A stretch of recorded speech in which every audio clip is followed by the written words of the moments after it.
gonna wake up in the morning and the alarm gets out of warning. I don't think I'll ever make it on time. Salut les amis de la toile et bienvenue dans la 50e chronique de Marvel. Eh oui, 50, ça nous rajeunit pas tout ça. Avant que je souffle mes bougies, on se retrouve ensemble dans cette vidéo pour parler de Mysterio, le grand vilain choisi dans le nouveau film Spider-Man Far From Home, depuis le 3 juillet 2019 dans nos salles de cinéma. Pour moi, c'est un excellent choix de personnage. Ayant déjà utilisé la quasi-totalité des vilains principaux de Spidey au cinéma, je trouve que Mysterio, joué par Jake Gyllenhaal, a bien sa place au sein du Marvel Cinematic Universe. Et je vous le dis, et fiez-vous à ma petite antenne, les prochains vilains qui seront adaptés seront le Caméléon et son frère Kraven le Chasseur. C'est sûr. Rappelez-vous de ces bonnes paroles. D'ailleurs, saviez-vous qu'il y avait déjà eu un Mysterio dans les films de Sam Raimi? Le super vilain devait apparaître dans le Spider-Man 4, il aurait dû être joué par Bruce Campbell, que l'on peut apercevoir dans un rôle différent à chaque film de la trilogie Sam Raimi. Présentateur des matchs de catch dans le premier, tandis qu'il est portier dans le deuxième film, pour finir par être serveur dans le troisième. Lorsque le projet fut annulé, le personnage disparaît avec lui, et Spider-Man Far From Home devient le premier long métrage à dévoiler Mysterio au grand public. Mais qui est vraiment Mysterio? Découvrons cela ensemble à travers les comics.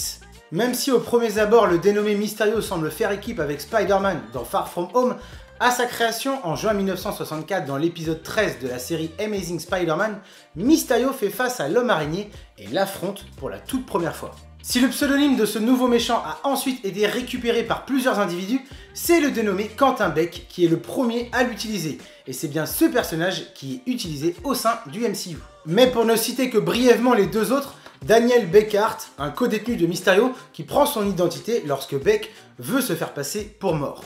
Et Francis Klum, qui achète le costume de Mysterio après la vraie mort de ce dernier. Mais intéressons-nous aux origines du principal Mysterio. Après une enfance passée à tourner des films amateurs sans vraiment de moyens, Quentin Beck décide de vouer sa carrière dans le cinéma, en premier temps comme cascadeur, puis ensuite en tant que spécialiste des effets spéciaux. Souhaitant devenir célèbre comme un youtubeur, il comprend vite que sa carrière peine à décoller et qu'il est difficile dans ce milieu de se faire un nom en tant qu'acteur ou technicien. Suite à une conversation avec un ami, celui-ci lui conseille que le meilleur moyen à notre époque de se faire connaître est d'affronter un super-héros. Connaissant la haine de J. Jonah Jameson pour l'homme araignée à travers le journal du Daily Bugle, Quentin profite des sentiments du rédacteur pour apparaître mystiquement devant lui et promet de battre le Mont-en-l'air masqué. Quentin se déguise en Spider-Man afin de commettre des crimes aux yeux de tous, et pas besoin de sens d'araignée pour alerter notre Spidey de l'entourloupe qui se prépare. Il affronte Mysterio, mais celui-ci gagne la première bataille en utilisant ses connaissances du spectacle et des nombreux gadgets qu'il invente. Il crée lui-même son attirail d'illusion, se vêtu de son costume vert très identifiable et de son casque en plexiglas autour de la tête. Ce dernier lui permet de voir sans être vu et de projeter des images holographiques. De plus, son costume contient un certain nombre de gadgets permettant de diffuser du gaz paralysant, ainsi qu'un gaz spécifique à Spider-Man, troublant son sens d'araignée. Mysterio n'a pas de super pouvoir, mais il développe des talents d'hypnotiseur et de magicien ainsi qu'une technicité en robotique. Son passé de cascadeur fait qu'il sait également se battre et peut en découdre avec Spider-Man.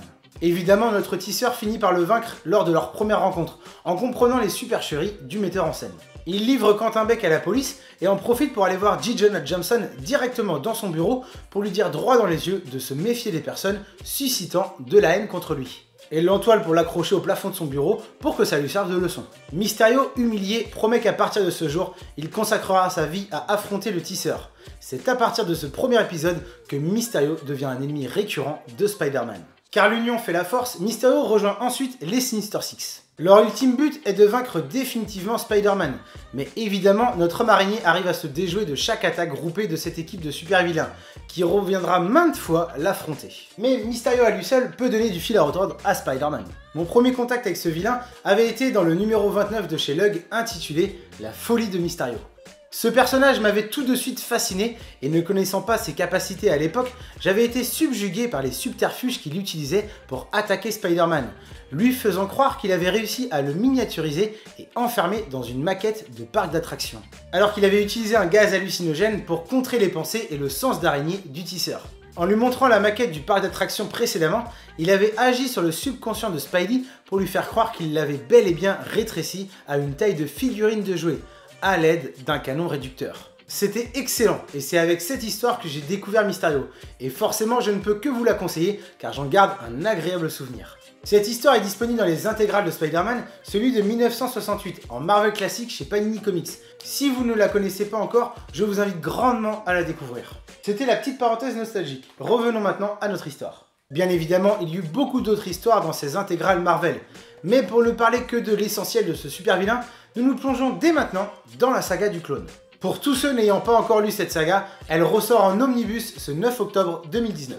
Durant cette période, Peter Parker n'est plus un héros, c'est son clone Ben Reilly qui endosse le rôle de Spider-Man avant de reprendre le pseudonyme de Scarlet Spider un peu plus tard. Mysterio, dévouant uniquement sa haine contre le vrai Spider-Man, ne souhaite pas attaquer le clone. Il porte son dévolu contre le diable de Hell's Kitchen. Accompagnés du Caïd, ils donneront du fil à retordre à Daredevil, mais le pire est à lire dans le comics Sous l'aile du diable, que vous pouvez encore retrouver à bon prix en Marvel Deluxe ou dans son ancien format en 100% Marvel en format souple, édité tous deux chez Panini Comics. Quentin Beck apprend qu'il est mourant et décide de régler ses comptes. Spider-Man n'étant plus là, Mysterio se rabat donc sur son dernier ennemi en date, Daredevil. Le Caïd l'informe de son identité secrète. Mysterio prépare alors sa revanche. À force de manipulation et de ses gaz hallucinogènes, il convainc Karen Page qu'elle est atteinte du sida. Et quant à Daredevil, lui, il le convainc que le bébé qu'il protège est l'Antéchrist et renforce cette illusion en faisant toute une mise en scène avec des comédiens dans le seul but que Daredevil fasse une terrible erreur en tuant un pauvre bébé innocent. Mysterio va également provoquer le meurtre de Karen Page par Bullseye. Son grand final est clairement des plus horribles et son objectif dans tout ça est de mourir des mains de Daredevil après l'avoir poussé dans ses derniers retranchements.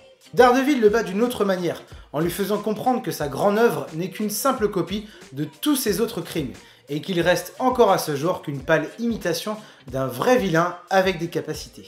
Et c'est ainsi que Mysterio se donne la mort. Mais comme vous le savez, les morts chez Marvel, c'est comme un mauvais rhume, on s'en remet vite. Après avoir déjoué la mort et revenu de son séjour en enfer, envoyé dans les abysses à cause de son suicide, Mysterio revient plus déterminé que jamais dans l'histoire Mysterioso, disponible chez Panini Comics en Marvel Deluxe. Il souhaite encore une fois se venger de l'homme araignée, mais avec un avantage non négligeable.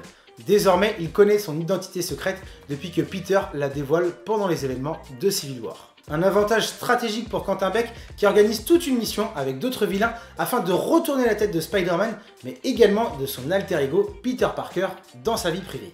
De plus, à cette période, Peter doit affronter de nouvelles versions de certains de ses vilains les plus féroces. Dans ce Deluxe, notre histoire commence avec le Rhino d'origine, devenu agent de la sécurité dans un casino, qui doit affronter une nouvelle version de lui-même. Et ce n'est pas le seul. Quant à Mysterio, il prend le contrôle à distance de Silverman via un exosquelette. En plus de toute la nouvelle génération de vilains, ce dernier donne du fil à retordre à notre ami tisseur. Encore une fois, c'est à découvrir dans ce comics qui réunit l'intégralité de l'histoire en un seul tome. La prochaine apparition notable de Mysterio est à souligner dans la mini-série Spider-Man. Quentin réussit à créer un portail dimensionnel pouvant le faire voyager de la Terre 616 à l'univers Ultimate. Ça te dit quelque chose ? Là-bas, sur place, son avatar contrôlé à distance depuis la Terre 616 réussit sa carrière de vilain et prend même la place du Caïd au sein de la pègre new-yorkaise. Spider-Man intervient un jour et se retrouve accidentellement projeté dans l'univers Ultimate et rencontre pour la première fois Miles Morales. Une histoire excellente disponible en mini Marvel Deluxe pour découvrir comment pour une fois Mysterio réussit à faire un truc vraiment cool. La rencontre des deux meilleurs Spider-Man. Là où il a été moins sympa, c'est dans Old Man Logan. Il a fait partie de la conquête du monde par les super vilains. Sa mission à ce moment était de troubler les pensées de Wolverine. Logan est un homme sanguin et il ne voit pas le subterfuge du prestidigitateur. Mysterio lui fait croire qu'il tue des super vilains. Mais une fois la bataille finie, Mysterio dévoile la vérité. Wolverine a en fait tué tous ses amis mutants.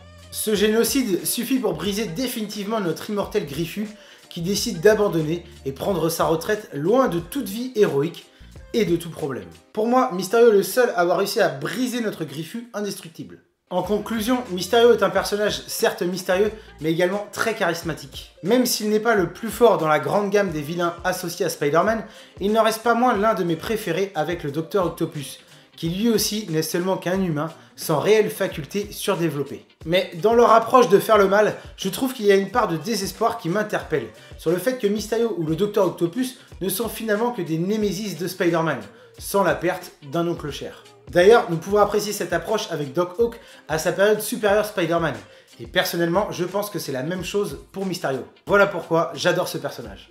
Je garde une excellente nostalgie de ce vilain avec mon premier contact avec lui dans les comics. Et le voir sur grand écran dans Spider-Man Far From Home a été évidemment une expérience très agréable. Et je vous souhaite de vivre ce sentiment en découvrant quelques-unes des histoires que je vous ai présentées dans cette chronique, toutes disponibles en français chez Panini Comics. Et parce qu'on n'en a jamais assez, je rajouterai dans ces lectures l'anthologie Je suis Spider-Man, afin de vous permettre de découvrir une vision globale de l'univers du tisseur, qui est tellement cher à mes yeux, comme vous pouvez le voir dans de nombreuses vidéos sur cette chaîne depuis maintenant 5 ans. 5 ans et 50 chroniques. L'anthologie est idéale pour tenter l'aventure des comics, mais si vous voulez revivre les films et découvrir une nouvelle approche, tentez les Marvel cinématiques en comics chez Panini. Vous avez le prologue de Homecoming ainsi que les premières histoires sur le vautour afin de connaître un peu plus le personnage. Quant au prologue Far From Home, il adapte Homecoming en comics, plus une histoire de Spidey à Londres et une autre dans un affrontement contre Mysterio par les grands David Michelinie et Todd McFarlane. Et n'oubliez pas que vous pouvez lire Mysterioso, Daredevil sous l'aile du diable, Allman Logan et Spider-Man, tous disponibles en Marvel Deluxe. Et voilà mes petits amis, j'espère que cette vidéo vous aura plu. Vous pouvez encore et toujours me soutenir sur YouTube, la seule plateforme qui rémunère les créateurs en visionnant des publicités gratuitement. Vous pouvez liker cette vidéo, la partager et laisser un commentaire aussi. Ces petits gestes anodins ont malgré tout un grand impact pour le développement de la chaîne. Je vous en remercie à l'avance pour ces quelques petits efforts que vous pouvez fournir afin de faire vivre cette chaîne encore longtemps. Quant à moi, je vous dis à bientôt pour une nouvelle vidéo sur les univers Marvel, que ce soit dans les comics ou dans les films.